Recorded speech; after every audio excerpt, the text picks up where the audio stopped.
நமஸ்தே. இன்றைக்கி நம்ம வந்து புதுசாக ஒரு செடியை பார்க்க போகிறோம். இந்த செடி வந்து நிறையா பேருக்கு தெரிஞ்சிருக்கும், ஆனால் நிறையா பேருக்கு தெரிஞ்சிருக்காது. இந்த செடி தான் இது. எல்லா செடியும் மண்ணில் போட்டால் தான் வளரும். ஆனால் இது வந்து இப்போ நம்ம சில செடி வந்து அது சீட்ஸில் அதை பொறிச்சு வச்சா நம்ம சில செடி வந்து சீட்ஸ் போட்டால் வளரும், இல்லைன்னா அதை கட் பண்ணி நம்ம பதியம் போட்டால் வளரும். இது வந்து இந்த முனையிலே நம்மளுக்கு வந்து வேர் மாதிரி இருக்கும் பாருங்கள். இதை வந்து நம்ம பிச்சு அப்படியே எங்கேயாவது நட்டு வச்சா கூட இது வளரும். ஆனால் இது இந்த கார்னரில் எல்லா சைட்லேயும் இது வரும். இந்த கார்னர் இந்த சைட்லலாம் இதெல்லாம் வளரும். இது வந்து மெடிசன் செடியே சொல்லலாம். இது வந்து நம்ம பொக்கிஷம் மாதிரி. இது பேர் தான் ரணக்கல்லி. நீங்களே பாருங்கள். இதுக்கு பூன்னு பார்த்தோன்னா இருக்காது.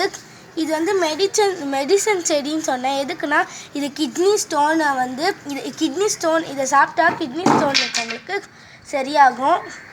அதான் சொன்னேன் இது மெடிசன் செடின்ட்டு.